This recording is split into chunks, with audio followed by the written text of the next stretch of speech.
दोस्तों नमस्कार, मैं विवेक कुमार। आप सभी का स्वागत है हमारे चैनल पर। और आज हमारे साथ में जुड़े हुए हैं प्रदीप जी हैं। तो प्रदीप जी, आजकल एक रील बहुत चल रही है जो कि मुझे भी काफी जगह देखने को मिला, कई सारी वीडियोस में भी देखने को मिला। लोग कह रहे हैं कि 15 लाख रुपए की आपकी इनकम है फिर भी आपका टैक्स जीरो हो सकता है। तो मुझे देखकर काफी, इस चीज को देख के काफी अचरज हुआ। तो इस चीज के बारे में बताइए, कैसे हो सकता है, प्रैक्टिकली पॉसिबल है, फिजिबल है या नहीं? 15 लाख की इनकम पे आप जो बता रहे हैं कि टैक्स आपका जीरो हो जाएगा, प्रैक्टिकली थोड़ा पॉसिबल नहीं है। कि उसका जो मेन रीजन है कि जो आपका कैश फ्लो है वो इम्पैक्ट करेगा। और जैसा कि आप बता रहे हैं कि 15 लाख रुपए की इनकम पे आपका टैक्स जीरो हो गया है, तो मैं आपको बताता हूं कि क्या ऐसी डिडक्शंस और क्या ऐसी एग्जम्पशंस कोई भी इंडिविजुअल टैक्स पेयर अगर उसको अप्लाई करे तो अपना टैक्स जीरो कर सकता है। पहले मैं आपको बताना चाहूंगा कि जो 15 लाख रुपए की इनकम है, एक तो उसको 50,000 का स्टैंडर्ड डिडक्शन मिलेगा जो सबको मिलेगा, चाहे आप ओल्ड रिजीम में है चाहे आप न्यू रिजीम में। आप जो हैं नॉर्मली आप मतलब हर एक कोई आज की डेट में 80C के अंदर में डिडक्शंस आप क्लेम कर सकते हैं, जो कि उसकी जो कैपिंग होती है 1,50,000 होती है। और उस 1,50,000 के में आप आइदर पीएफ में आप कंट्रीब्यूशन करा लीजिए, पीपीएफ में आप कर सकते हैं, टैक्स एफडी कर सकते हैं, ईएलएसएस ले सकते हैं, एनएससी परचेज कर सकते हैं। इन सब में से आप किसी में भी अगर आप इन्वेस्टमेंट करेंगे तो आपको 1.5 लाख रुपए तक की आप एग्जम्पशन ले सकते हैं। उसके अलावा आप एनपीएस होता है 80CCD 1B के अंदर में, जिसमें आप एक एनपीएस अकाउंट खुलवाते हैं गवर्नमेंट के पास।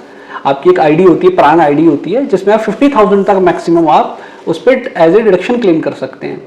उसके अलावा एक और होता है 80CCD, एक और सेक्शन होता है जिसमें क्या होता है, आपका एम्प्लॉयर आपके बिहाफ पर कंट्रीब्यूशन करता है एनपीएस में। लेट से सपोज मान लीजिए वो भी 50,000 तक ही कर रहा है सपोज, तो आप उसको भी आप क्लेम कर सकते हैं। उसके अलावा आप मेडिक्लेम अगर आप मतलब लेते हैं सेल्फ, स्पाउस या बच्चों के लिए, आइदर सिंगल और आइदर फैमिली फ्लोटर, तो उसके लिए आप 25,000 रुपए तक का क्लेम कर सकते हैं जो भी आपने एक्सपेंस किया है प्रीमियम पर। उसके अलावा अगर आप अपने पेरेंट्स के लिए ले रहे हैं तो आप 25,000 रुपए के एडिशनल ले सकते हैं। अगर आपने कोई हाउस परचेज किया है और अगर आपने उसको लोन पे लिया है तो आप उसका 24B के अंदर में आप 2 लाख रुपए तक का इंटरेस्ट ऑन हाउसिंग लोन भी क्लेम कर सकते हैं। और साथ ही साथ अगर मान लीजिए आप रेंट भी दे रहे हैं, मान लीजिए आप 30,000 के आसपास का अगर आप रेंट दे रहे हैं, मैं एक अप्रोक्सीमेट फिगर बता रहा हूँ, अप्रोक्सीमेट हो गया 3,60,000 रुपए के करीब करीब हो गया सालाना। लेट से हम मान के चलते हैं आप 2.5 लाख रुपए तक आप मिनिमम जो भी सेक्शन 10 के हिसाब से एग्जम्पशन मिलती है, तो हमें मानते हैं कि 2.5 लाख रुपए की आपको एग्जम्पशन मिल रही होगी मिनिमम, तो आप वो क्लेम कर सकते हैं अगर आप एचआरए पे कर, रेंट पे कर रहे हैं। उसके अलावा अगर आपको डोनेशन पे कर रहे हैं पॉलिटिकल पार्टी को 100% वाली, मान लीजिए 2 लाख रुपए तक की आप डोनेशन पे कर रहे हैं, तो आप वहां पर क्लेम कर सकते हैं। या फिर अगर आप डोनेशन सपोज पॉसिबल नहीं है या मतलब नहीं करते हैं, तो अगर आपने कोई एजुकेशन लोन लिया हुआ है और उसका आप इंटरेस्ट भर रहे हैं और वो भी आप क्लेम कर सकते हैं। सपोज आपका मान लो 2 लाख रुपए तक का आपका सालाना जा रहा है, तो आप वो 2 लाख रुपए का क्लेम कर सकते हैं, लेकिन उसकी लिमिट है, आप 8 ईयर्स तक के लिए ही आप उसको क्लेम कर सकते हैं। तो इस हिसाब से एग्जम्पशंस डिडक्शन को मिलाकर 9.5 लाख रुपए का हमारा आउटफ्लो हो गया और 50,000 रुपए हमें स्टैंडर्ड डिडक्शन में छूट मिल गई। ठीक है। तो हमारी टोटल जो सेविंग मतलब जो टोटल हमारे को डिडक्शन, एग्जम्पशंस और स्टैंडर्ड डिडक्शन मिलाकर 10 लाख रुपीज हो गया।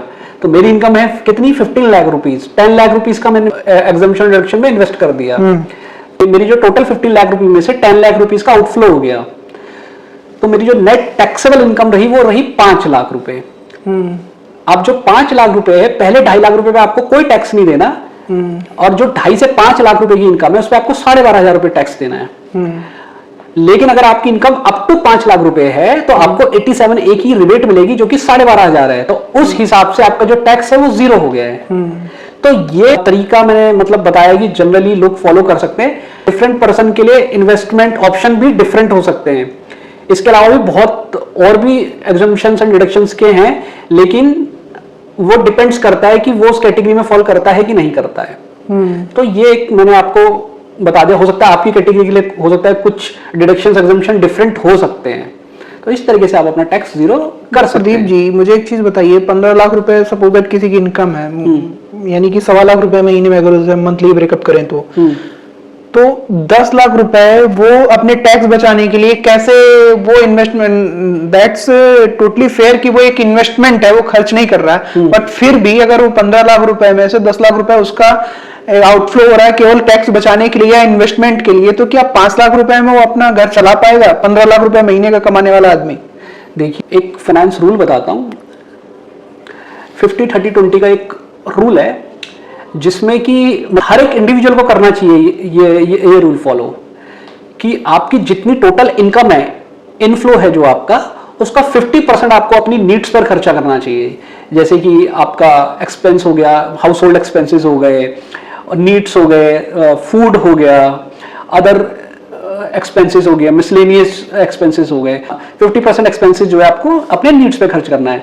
तो लेट्स से हम आपके केस में अगर हम चले जैसे कि 15 लाख रुपए आपने बताया, तो कम से कम उनको 7.5 लाख रुपए अपनी नीड्स पे खर्च करना है। उसके अलावा 30% उनको जो है अपनी वांट्स या उनकी लग्जरी जो वो चाहते हैं उस पर उनको खर्च करना चाहिए। जैसे कि ट्रैवल करना, वेकेशंस में घूमने जाना, अगर उनको कुछ गाड़ी खरीदनी है ना, उनको कहीं घूमना है, कुछ शॉपिंग करनी है, तो जो वो चाहते हैं, सबका एक एम्बिशियस होता है कि भाई मेरे पास पैसा आएगा तो मैं ये करूंगा, मैं उस एम्बिशियस की या मैं उस लग्जरी की मैं बात कर रहा हूं, तो उस पर उनको 30% खर्च करना चाहिए। और जो बाकी का 20% है, आइदर उनको वो सेविंग में या फिर इन्वेस्टमेंट में उनको करना चाहिए, या फिर अगर उनका पहले से कोई डेट चल रहा है तो उस डेट को रिड्यूस करने के लिए वहां पर उनको पे आउट करना चाहिए। तो इस तरीके से 50-30-20 का अगर फॉर्मूले के हिसाब से चलूं, जो कि 7.5 लाख रुपए आ रहा है, सो आपके पास तो सिर्फ 5 लाख रुपए सरप्लस बच रहा है, तो उस हिसाब से तो आप अपनी बेसिक नीड है, आप उसके लिए भी आपका जो कैश आउटफ्लो है वो शॉर्ट पड़ रहा है। ओके, टेक्निकली पॉसिबल नहीं है ये। मतलब टेक्निकली देखा जाए तो पॉसिबल है, लेकिन इस जमाने में जिस हिसाब की महंगाई है या जिस हिसाब की चीजें चल रही हैं, वो सिर्फ रील्स में ही पॉसिबल है, प्रैक्टिकल जीवन में वो चीज पॉसिबल नहीं है। मैंने आपको बोला ना कि ये डिपेंड्स करता है पर्सन टू पर्सन पे ही डिपेंड करता है सर। बिल्कुल बिल्कुल। अच्छा प्रदीप जी, अगर कोई आदमी है वो चाहता है कि उसकी कोई हेल्प करे रिटर्न फाइलिंग में या कंसल्टेंसी में, या इतने सारे गवर्नमेंट ने सेक्शंस निकाल रखे हैं इन सब झमेलों में, तो क्या आप या आपकी कंपनी इस बारे में कोई मदद करती है लोगों की? हाँ, हम जरूर करेंगे। आप हमारी सर्विसेज ले सकते हैं, डेफिनेटली हम 100% करते हैं। ये हमने एक सर्विस बनाई है जिसमें कि हम बहुत नॉमिनल फीस चार्ज कर रहे हैं। ये कोई एक्चुअल फीस नहीं है, लेकिन एक नॉमिनल फीस हमने रखी है ताकि टारगेटेड कस्टमर हम तक रीच आउट करें। इस सर्विस मैं आपको बताना चाहूंगा, इस सर्विस के अंदर हम 4 सर्विसेज दे रहे हैं और 2 टेलीफोनिक कंसल्टिंग दे रहे हैं फ्री ऑफ कॉस्ट। तो पहली जो सर्विस है उसमें हम आपको टैक्स प्लानिंग करके देंगे। दूसरा, हम आपको tax structure old versus new का कंपैरिजन करके देंगे कि भाई अगर आप एज ए इंडिविजुअल हो और आप सैलरीड पर्सन हो तो आप ओल्ड के हिसाब से आपको ज्यादा बेनिफिट है या न्यू के हिसाब से बेनिफिट है, उसका हम आपको एक कंपैरिजन करके देंगे। उसके बाद डिसीजन मेकिंग आपकी कि आपको क्या चूज करना है। उसके अलावा हम आपको असिस्टेंस करेंगे फॉर टैक्स फाइलिंग के लिए। उसके अलावा हम आपको टैक्स इन्वेस्टमेंट के लिए भी असिस्टेंस करेंगे ताकि आप ज्यादा से ज्यादा हायर रिटर्न्स आपको मिल सके कि कहां पर आपको इन्वेस्टमेंट करना चाहिए। ठीक है, तो ये 4 तरीके की हम आपको सर्विसेज दे रहे हैं जो कि 99 रुपीज के अंदर हमने एक नॉमिनल फीस चार्ज रखी है इसके लिए।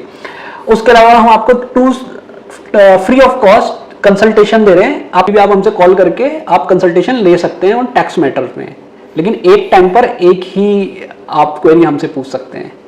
मतलब कहने का मतलब ये है कि सपोज दैट आपने किसी नाम से रजिस्टर किया, सपोज दैट मेरा नाम विवेक है और मैंने आपको कॉल करके रजिस्टर किया कि भाई मुझे अपने बारे में सर्विस चाहिए, आप तो अपने फैमिली मेंबर के लिए भी ले सकते हैं।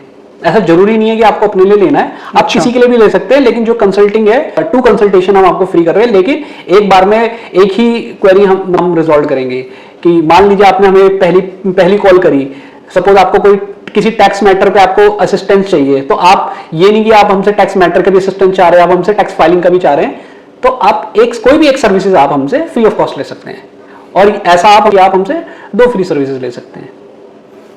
Okay, thank you Pradeep ji. Thank you.